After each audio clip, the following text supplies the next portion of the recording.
On va parler de notre plus grand problème, mesdames, se valoriser. Ouvrez des conversations dans les tables financières, prenez votre place. Je suis vraiment quelqu'un qui n'a aucun problème à me mettre à poil sur ma trésor. De toute façon, pour être entrepreneur, il faut un ego parce que vous vous prenez tellement de claques et vous pouvez à tout moment me retrouver dans un bar à 3h du mat en train de chanter, danser et boire des tequila paf. Ce podcast, il existe parce que l'argent est un enjeu de pouvoir, surtout pour les femmes. On y parle d'émancipation financière, de choix, d'impact et de leadership conscient. On parle de pouvoir économique. MedMoney, c'est l'espace où l'argent devient une médecine au lieu d'être un poison en fait. Hello et bienvenue sur ce nouvel épisode du podcast MedMoney. Aujourd'hui, j'avais vraiment envie de vous amener dans un sujet que j'adore, qui me passionne et je pense que j'ai déjà abordé en filigrane dans le podcast, mais jamais sous cet angle-là. On va parler de notre plus grand problème, mesdames. Se valoriser, se mettre en valeur. Et j'ai un peu envie de vous apporter mon avis là-dessus, mais aussi mes observations de terrain. Pourquoi j'amène ce sujet-là ? Parce que c'est un sujet que je remarque qui vient toucher absolument toutes les femmes entrepreneurs et peu importe le niveau. Et j'ai l'impression que c'est un peu comme un jeu vidéo, c'est-à-dire qu'à chaque fois qu'on a l'impression qu'on a compris la notion et qu'on a passé un niveau, il y a toujours un niveau supérieur. Et au fur et à mesure de votre évolution entrepreneuriale, de votre évolution business, mais aussi quand, par exemple, vous savez, moi j'ai un mentorat Code Investisseuse, donc où on parle d'investissement, etc. Et le principe de ce mentorat, c'est d'apprendre à devenir une investisseuse éthique. Du coup, ça vient aussi rejouer quelque chose en vous, cette notion de valeur, parce que ce que je dis tout le temps aux filles à la fin du mentorat, c'est « Ok, maintenant, vous êtes investisseuse. » Donc en fait, ouvrez des conversations sur le sujet de l'investissement. Ouvrez des conversations dans les tables financières, prenez votre place. Et bizarrement, on retombe encore sur ce truc de même si je sais, même si j'ai fait, même si je suis encore novice, mais que du coup j'ai 95% de notions en plus que la majorité des personnes, je me retrouve encore à avoir du mal à prendre ma place dans ce genre d'espace. Et je trouvais ça important de venir parler de ce sujet-là aussi parce que, alors, ça n'a jamais fait partie des personnes que j'ai accompagnées ou que j'ai coachées. Ça, c'est beaucoup plus dans la discussion et moi-même, dans ce que je peux entendre et voir. Je trouve qu'il y a un gros sujet aussi dans l'entrepreneuriat quand il y a un associé homme avec une associée femme. Et du coup, cette histoire de se valoriser revient tout le temps. Bref, du coup, j'avais envie de vous amener ça aujourd'hui et je vais vous amener mon prisme. Déjà, pour moi, on va repartir de la base. Quand on parle de valeur, et quand on parle de valeur en tant qu'entrepreneur, en tant que femme, en tant que personne de manière générale, il y a deux choses souvent qui sont confondues. Pour moi, il y a une chose qui est de se vendre et donc se valoriser. Et il y a la deuxième chose qui est de vendre ses services et valoriser ses services. Et ce sont deux notions qui sont complètement différentes, sauf que souvent, c'est une notion dans laquelle on va faire des amalgames et qui viennent du coup créer des problèmes de fixation de prix, de fixation de tarifs, de confiance en soi, d'assurance, parce que quelque part, on mélange un peu tout, ok ? Ce que je voudrais que vous compreniez, c'est que quand on parle de se valoriser, quand on est entrepreneur, là, il y a quelque chose qu'il faut mettre de côté, c'est vous, votre histoire, votre ego. Pour moi, c'est hyper important, en fait. Parce que sinon, on commence à faire des associations de nous, on vaut un prix.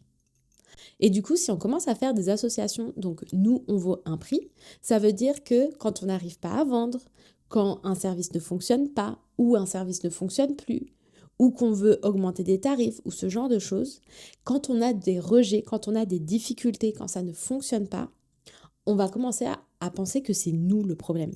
Pas notre entreprise, notre diffusion, notre manière d'écrire, l'offre, le marketing ou je ne sais quoi.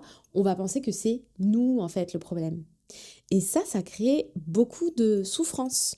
Parce qu'en fait, quand on vient attaquer ça, quand on vient attaquer sa propre personne, quand on même s'auto-attaque, et quand je parle d'attaque, je parle vraiment de ce qui va se passer en dialogue intérieur dans notre tête qui est alimenté, etc. On vient s'auto-saboter. Et on vient parler d'estime de soi, de confiance en soi.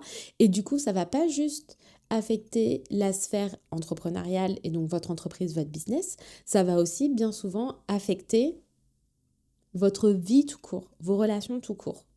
Votre relation avec vous-même en premier, votre relation avec l'argent évidemment, votre relation avec votre partenaire, vos partenaires, votre famille, etc., etc., etc. Donc, on va commencer par la base. On va poser le contexte. Ici, je parle à la chef d'entreprise, je parle à l'entrepreneur et donc, toi et ton petit ego et tes petites émotions, vous vous mettez sur le côté. C'est pour ça que c'est extrêmement important quand on est entrepreneur d'aller faire la thérapie, d'aller faire aussi du coaching mindset, d'aller faire de la psychologie, d'accord ? D'aller voir ce genre de personnes pour aller travailler sur vos blessures à vous intérieures, pour être sûr que en fait, c'est pas ce truc-là que vous ramenez sur la table de votre entreprise. Mais ça servira pas juste vous, ça servira à vos clients, ça servira à vos équipes, ça servira à vos partenaires, d'accord ? On veut des adultes responsables, éthiques, alignés, émotifs, évidemment, mais pas émotifs, dérégulés. On veut des personnes qui sont conscientes, d'accord ? Donc, évidemment que les émotions font partie du jeu, évidemment qu'elles font partie de vous. Par contre, on ne veut pas se retrouver dans des situations de crise où on va signer un partenariat d'associés, où on va vendre à un client et en fait, on est dans un espèce de jeu d'ego parce qu'en fait, nous, on se sent blessé, parce qu'on se sent rejeté, on se sent mal vu, mal compris, etc. Donc, tout ça, on va le bosser avec ses thérapeutes, avec ses psychologues, avec ses professionnels de santé, avec tout le lot de toutes les formes de thérapie, de psychologie, etc. qui existent. On va faire ça d'un côté et ensuite on va s'occuper de la partie entrepreneuriale pour apprendre à se vendre et valoriser ses services d'entrepreneur. Ok ? Donc, ça veut dire quoi pour moi quand on est entrepreneur de se vendre ? La vente, c'est pas seulement quand on a une offre à faire payer, quand on a un service à faire payer, quand on a un produit à faire payer. Ok ? Pour moi, se vendre, c'est valoriser le chef d'entreprise et quelque part avoir conscience que vous êtes un peu tout le temps en représentation. Par exemple, vous voyez, je vais prendre mon exemple à moi. Mon parcours entrepreneurial, il s'est fait en plusieurs steps, d'accord ? Ça a été mon petit chemin semé d'embûches comme tout le monde et de gros troncs parfois, d'accord ? Des petites bûchettes, des grosses bûchettes, des gros troncs d'arbres. Et moi, j'ai vraiment été... Pour moi, l'indépendance financière, c'est comme non négociable. Donc en fait, la première chose sur laquelle je me suis construite et sur laquelle je me suis focalisée, c'est que quand j'ai démissionné de mon entreprise, je me suis laissé 1 an, d'accord, pour me former, apprendre, etc., pour déjà tester un petit peu des choses. Donc en gros, j'ai eu 1 an et 2 mois avant de lancer officiellement mon entreprise. Et en fait, au moment où je lançais mon entreprise, quelque part, il n'y avait pas trop de sujet de savoir est-ce que mon activité elle allait marcher, est-ce qu'elle allait être rentable ou pas, parce qu'il n'y avait pas ce que vous, les Français, vous avez, le chômage, par exemple. Ça n'existait pas, d'accord ? Parce que moi, j'ai démissionné, donc je n'avais pas ça. Du coup, dans mes premières années entrepreneuriales, j'ai vraiment voulu construire une entreprise qui me permette, moi, d'être indépendante financièrement, en fait, d'accord ? Donc, j'ai vraiment construit ça de manière à créer de la valeur ajoutée. Et c'est une notion sur laquelle je reviens juste après. Mais d'abord, je veux aborder autre chose. Une fois que j'ai fait ça et que je suis arrivée à un stade de mon entreprise où je me suis dit, ok, là maintenant, j'ai vu, ça fonctionne de manière répétitive sur plusieurs mois. J'ai aussi accepté mon fonctionnement, je suis quelqu'un qui varie, etc., qui a besoin de diversité. Bref, j'ai compris de quoi est-ce que j'avais besoin pour que mon entreprise fonctionne, pour que je sois épanouie, pour que ce soit rentable. Moi, je suis quelqu'un, j'adore le risque, en fait. Donc, je suis vraiment quelqu'un qui n'a aucun problème à me mettre à poil sur ma trésor et à venir après vivre cette énergie de « ok, là, il faut régénérer, il faut recréer, etc. » J'ai une très forte capacité j'ai une très forte croyance sur notre capacité à générer quelque chose, parce qu'encore une fois, je suis une obsédée de la valeur ajoutée, mais on y reviendra. Et du coup, pourquoi je vous raconte tout ça ? Parce que du coup, je me suis focalisée sur vendre les services. Vendre les services. Ce qui va transformer mes clients. Parce que moi, du coup, mon business principal avant, c'était vraiment du coaching, de l'accompagnement, de la transformation intérieure. Donc, en fait, j'étais obsédée avec la valorisation de ça. Donc, j'étais obsédée avec cette expertise-là. Donc, ça veut dire que j'étais obsédée avec le fait d'aller me former, d'aller ajouter des nouvelles techniques, de toujours être dans l'innovation. Qu'est-ce qui fonctionne? En fait, pourquoi ça ne fonctionne pas la transformation chez les gens? Qu'est-ce qui fait que, par exemple, si je vous prends au début de ma carrière la naturopathie, qu'est-ce qui fait qu'il y a autant de naturopathes, mais que personne, c'est pas vrai, que peu de monde arrive à en vivre? C'est quoi les... Qu'est-ce qui fait que les gens, ils n'ont pas de résultats? Parce qu'en fait, si les gens, ils avaient des résultats, ils reviendraient. J'ai très vite compris que c'était pas juste une question de dire comment est-ce qu'il faut manger différemment, comment changer ton assiette, comment changer ton hygiène de vie, etc. Que le plus gros frein et le plus gros travail, c'était justement changer ses habitudes.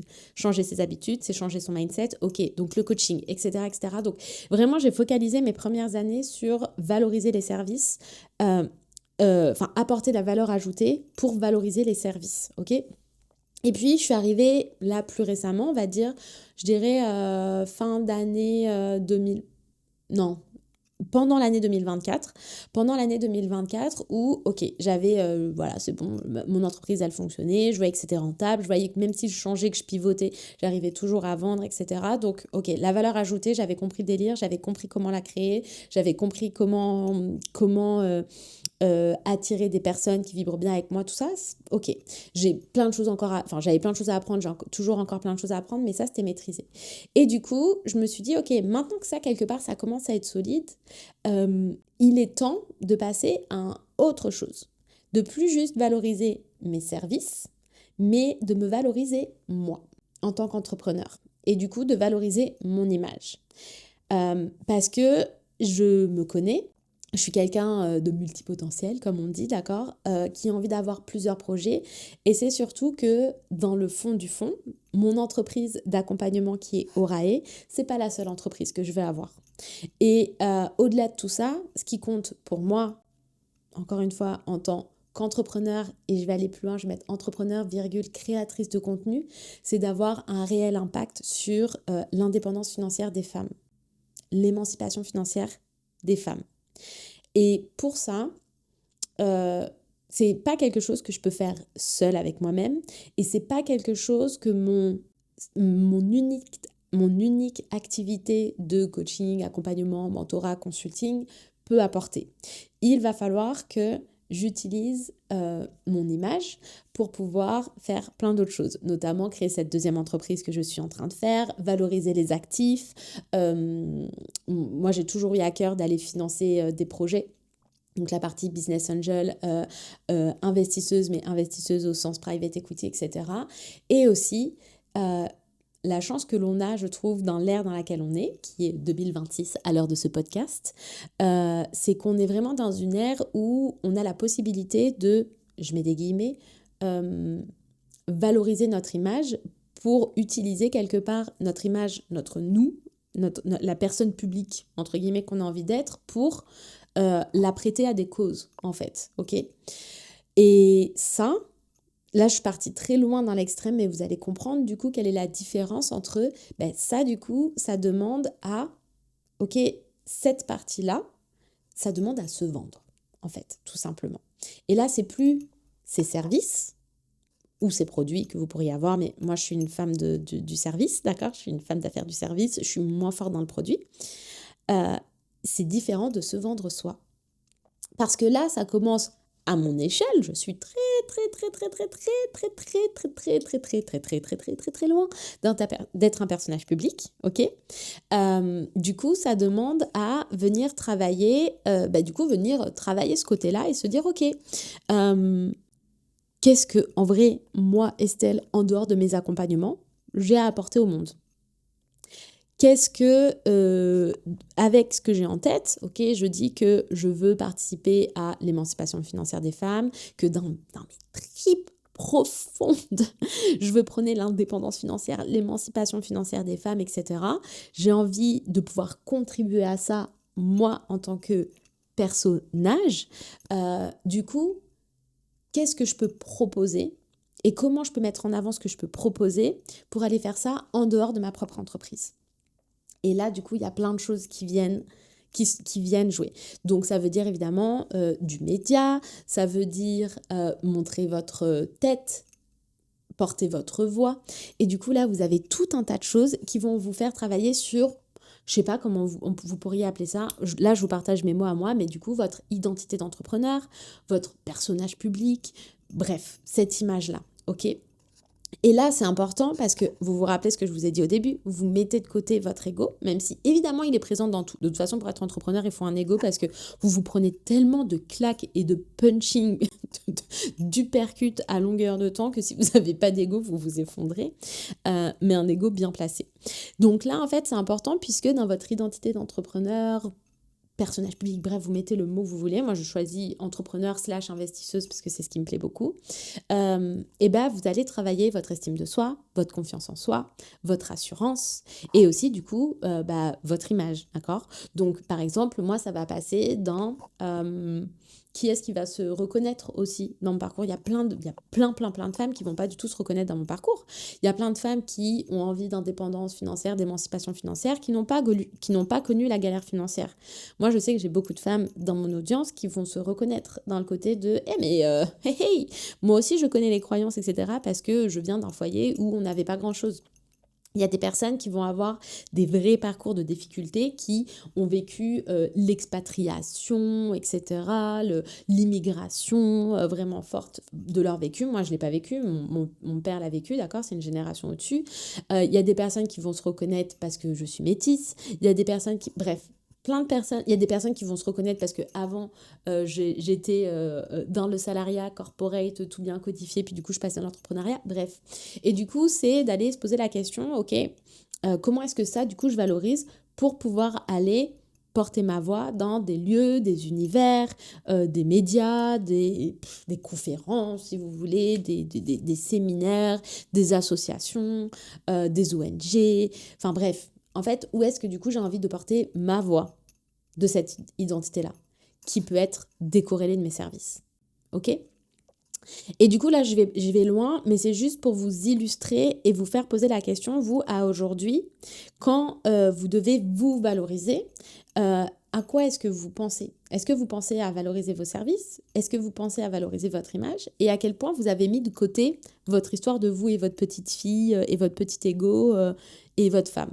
Et du coup, à quel point aussi, alors ça c'est, encore une fois, c'est ma conception des choses et je sais que tout le monde ne le voit pas pareil, mais du coup, comment vous faites pour quelque part dézipper tout ça de temps en temps et laisser tomber tout ça et être juste la personne que vous êtes en dehors de tout ça en fait. Moi, c'est quelque chose que je fais qui me semble importante. Alors, je pense que j'ai un caractère à être assez multifacette, d'accord, et paradoxal aussi. Donc voilà, je vais avoir un côté très naturel où je vais manger des légumes, des graines, pas de viande, machin, tout ça. Mais je suis aussi une fêtarde, donc vous pouvez à tout moment me retrouver dans un bar à 3h du mat en train de chanter, danser et boire des tequila paf. Attention à l'abus d'alcool.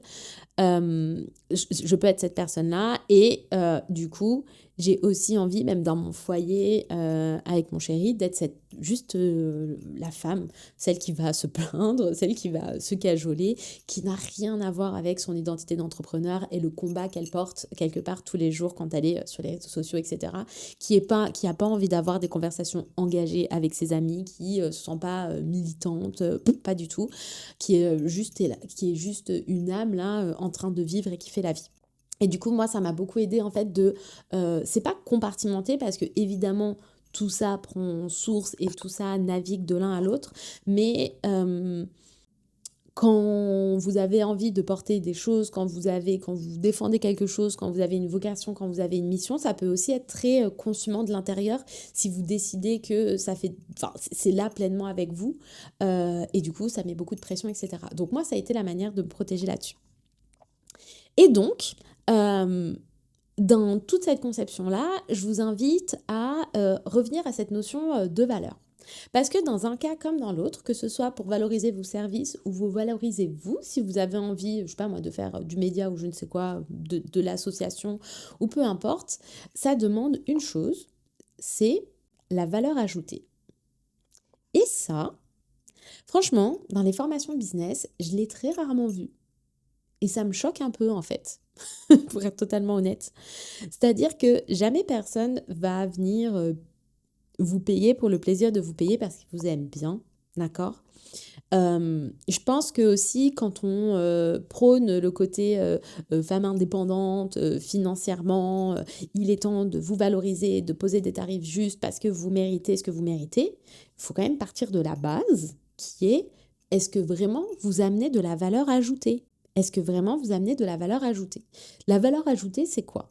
Ça veut dire que si la personne, sans vous, elle a aucun intérêt à la transformation ou au plus, ben quelque part, vous n'ajoutez rien à la valeur de base qu'elle a déjà solo.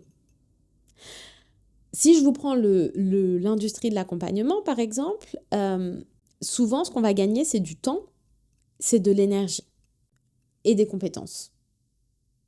Si vous ne faites pas gagner de temps, si vous ne faites pas gagner d'énergie, si vous ne faites pas gagner des compétences, juste le fait de se sentir mieux soit avec soi-même, est-ce que c'est vraiment de la valeur ajoutée? Je ne sais pas. En fait, c'est de la valeur ajoutée, mais je veux dire, la personne n'a pas besoin de vous pour ça. Et je pense qu'il faut être avoir beaucoup d'humilité là-dessus. Petit coucou à tous les coachs, consultants, accompagnantes. Vous n'êtes pas indispensable à beaucoup de personnes si vous ne leur permettez pas de gagner du temps, de l'énergie, de l'argent aussi, dépendant de quelle est votre spécialité. Mais du coup, est-ce que vous vous posez réellement la question de quelle est la valeur ajoutée? Et ça, c'est valable tout le temps. Quand vous créez du contenu, est-ce que vous avez la sensation de créer de la valeur ajoutée? Quand vous offrez une ressource, est-ce que vous avez la sensation de créer de la valeur ajoutée? Quand vous faites un appel découverte, est-ce que vous créez de la valeur ajoutée? Avant de vouloir recevoir, il faut donner. D'accord? Ça, c'est ma conviction. Pour moi, c'est comme ça qu'on construit un business humaniste. C'est que, bien évidemment, c'est important d'être rémunéré à la hauteur de ce que vous donnez. Mais du coup, qu'est-ce que vous donnez? Et qu'est-ce que vous créez comme valeur ajoutée? Ok? Ça, je pense que c'est important. Du coup, c'est ce qui va aussi être garant de quand vous allez poser des tarifs, ce genre de choses, quand vous allez vous vendre, quand vous allez vendre vos services. Vous allez être dans l'humilité et pas dans la prétention de oui, ben moi, je, nanani, nanana, tout ça. Vous restez à votre place, à la place qui est la vôtre. Mais du coup, la juste place, vous n'êtes pas en train de vous dévaloriser non plus. Si vous faites quelque chose que personne ne fait, si vous avez une approche incroyable, si vous avez réfléchi, canalisé, j'en sais rien, vous avez construit quelque chose, c'est votre rôle d'en parler, de le valoriser. Et ça vaut de l'argent, ça vaut du temps, ça vaut des ressources aussi. Ok ? Donc ça, c'était vraiment ce que je voulais vous apporter. Maintenant, je vais vous faire un petit plus sur toute la partie, du coup, expertise et un petit peu les domaines que vous pouvez réfléchir. Ça, c'est ce qu'on fait quand on est dans mon programme Financial Serenity au niveau du module 4. C'est toute une méthode que j'ai créée pour savoir comment poser des prix rentables et du coup, comment valoriser votre expertise. Mais j'avais envie de vous amener ici juste aussi dans la réflexion et de vous dire, pour moi, une expertise, il y a plusieurs catégories de choses qui rentrent dedans. Il y a votre expérience professionnelle, évidemment. Il y a l'expérience personnelle et votre expérience de vie. Par exemple, alors je prends mon exemple, d'accord, parce que je trouve que c'est toujours plus parlant que de parler des autres quand on ne l'a pas vécu. Moi, aujourd'hui, je prône l'indépendance financière parce qu'il y a ce côté où, pour moi, c'est très important. Je suis partie d'un foyer où il n'y avait pas grand-chose. Je ne veux pas dire qu'il n'y avait rien parce que ce n'est pas vrai. D'un foyer modeste, comme on dit pour pas dire pauvre. D'un foyer modeste. Et aujourd'hui, j'ai créé une trajectoire de vie dans laquelle je suis devenue entrepreneur, j'ai créé ma propre sécurité financière, etc. Et au-delà de ça, je suis vraiment sortie de ma condition sociale et je suis passée dans une autre, en fait. Et du coup, ce que ça demande à l'intérieur de soi d'avoir construit ça, ça a de la valeur qui va être différente de quelqu'un qui a toujours vécu dans une sphère, par exemple, et qui, elle, va pouvoir peut-être valoriser un réseau, d'accord ? Moi, quand j'ai grandi, j'avais pas de réseau, j'avais pas de contact à donner, quoi que ce soit. Je faisais partie d'aucun réseau, je connaissais personne, j'étais nobody. Et je suis là aujourd'hui. Et il y a peut-être des personnes qui sont à mon stade d'entrepreneuriat, de richesse, de ce que vous voulez, mais qui n'ont pas une histoire comme ça de « Ah, ok, elle a fait ce parcours-là, donc ça veut dire qu'elle s'est posé des questions, il s'est passé tatati tatata. » Mais par contre, qui a un réseau à valoriser, de dire « Ah, ben moi, je connais un tel, je connais un truc, je connais machin, etc. » qui sont des très, très, très bons accélérateurs aussi, peut-être même beaucoup plus qu'un parcours, d'accord, de faire travailler sur l'intérieur. Donc, c'est pareil dans votre expérience personnelle, dans votre expérience de vie, comment est-ce que vous valorisez ça, d'accord? Je pense aussi à toutes ces femmes qui ont des parcours de vie autour de la santé, qui ont vécu des choses relatifs à la santé, aux relations, au bien-être, qui du coup ont vécu ces transformations, comprennent très bien l'audience à laquelle elles s'adressent, comprennent très bien leurs clientes aussi, parce qu'elles ont vécu ça, d'accord? Ensuite, évidemment, dans votre expertise, il y a tout ce qui est diplôme, tout ce qui est certification et tout ce qui est formation. Ça, c'est quelque chose. Alors, je sais que des fois, c'est pas trop la mode où on dit oui, mais c'est trop, ça ne vaut rien, etc. C'est pas vrai, c'est pas vrai, c'est pas vrai. Aujourd'hui, moi, si j'avais pas fait mon master en finance, ingénierie financière, si j'avais pas eu toutes ces études-là, si j'étais pas passée dans une école de commerce, si j'avais pas appris tout ça, franchement, très probablement, j'aurais pas l'entreprise que j'ai, je serais pas là en fait. Faut être très honnête là-dessus.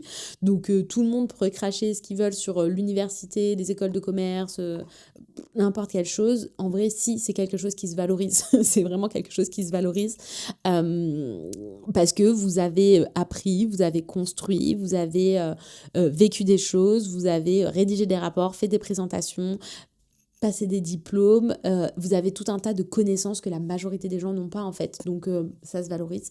Les certifications aussi, les formations aussi, et du coup c'est là où ça n'a pas besoin d'être académique, reconnu par l'État et je ne sais quoi, de manière ultra stempel pour valoir quelque chose, tout dépend de votre expertise et d'où est-ce que vous accompagnez les gens.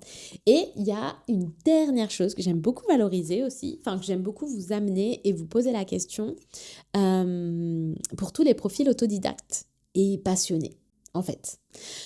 Quand on a ce que j'appelle un business humaniste, passion, vocation, etc., je pense que on est des passionnés et quelque part, notre expertise, on la forge toujours au quotidien.